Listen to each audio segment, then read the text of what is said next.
قند پهلو. به برنامه دیگر از سری برنامه‌های قند پهلو خوش آمدید. مرحله نهایی قند پهلو. ای خدایی که خالق خرسی، بنده را آفریده ای مرسی. تو ملخ بوده ای کی گفت خرسی، ای خدا از حماقتش مرسی. در حد یه سلام هم دوربین ها سر میچرخانن روی چهره دوستان. یه سلامی هم میشنویم که سلام سلامتی میاره به هر حال. به نام خدا سلام عرض میکنم. فقط خیلی ممنون. فقط هر دوتون یخ کنید.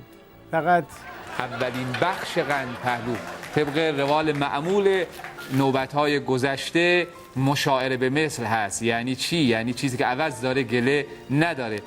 عزیزان مثل خود بنده این کارن، یه مصرع بشنون نشنیده میزنن یه مصرع دیگر رو هوا. اولین مصرعی که میخونم: بیم دارم از هوای گرم و سوزان شما.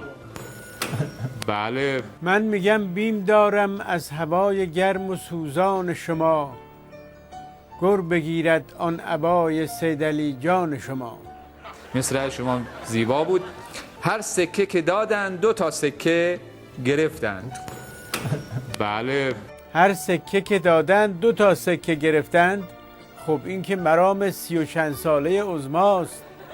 وقتی که بشد ولی فقیه، ملاهای قوم گفتند رکب خوردیم از ماست که بر ماست. خیلی ممنون. گفتم عزیزان رو به حال خودشون بذاریم. ما یه مصرع میخوایم، یه تو می‌بینی 3-4 مصرع تحویل دادن. و اما مصرع سوم: پول امروز دست هر کس هست.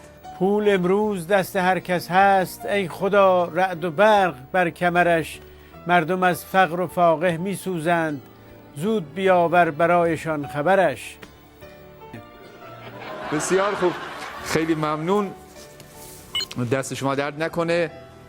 از پیش خودت به چاه ما را نفرست، با این سر بی کلاه ما را نفرست. لطفی کن و زود کار را یک سره کن، دنبال نخود سیاه ما را نفرست.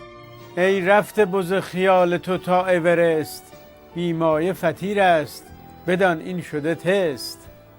باید بخری خری و تا قم بروی، اینقدر نگیر با پز شاعر جست. یه شعری دارم قلقلیه، سرخ و سفید و آبیه، میزنی زمین هوا میره. آقا یک کله قندی هم به این بدین، بالاخره همین که اینقدر دور شیرینی ویز ویز کرده خودش خیلیه. آخر شعر ایشون به دال ختم شد. دال بدید آقای. اسممو نمیگم که توی خماریش بمونی، ولی باشه حالا با دال شروع میکنم. دنب کوسه آمد از صندوق برون، تا خوراند زهر را بر روز خون. دست او در دست رفسنجانی است، مثل او جانی است او روحانی است.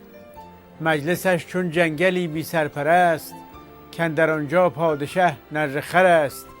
صبح تا شب یکدیگر را می درند، مال مردم را به یغما می برند. در تهی مغزشان یک سیم هست، ور بچینی گوشها خواهد گسست. یک سخن میگویم و صحبت تمام، گور بابای شما و آن امام. بوی آغل میدهد برنامه تان، میزنم با مشت زیر چانه تان. خیلی ممنون. نظیره قشنگی بود از اون شعر معروفه. کشک نباف بابا، اینو همین دیروز گفتم، کجاش معروفه؟ و شما هم به زیبایی از پسش برآمده بودید. ممنون. خب به پایان آمد این طنز و حکایت همچنان باقی است. اولش که گفتی خرسی فهمیدم مشکل خود بزرگبینی داریم، ولی فکر نکن ته برنامه رو میذارم تو ببندی. گفتی به پایان آمد این طنز و حکایت همچنان باقی. حالا بگیر که اومد. هنوز پایان ندیدی تا که حالت جای خود آید. نظام افتاده در شیب سقوط تند و شلاقی. در این دوران سخت و بیمناک واژگون گشتن، فری با جام زهرش گشته بهر سیدعلی ساقی. بسیار خوب. خیلی ممنون، دست شما درد نکنه. تا دیداری دیگر و برنامه دیگر همه شما رو به خدا می سپارم. خدا نگهدار. قلب پهلو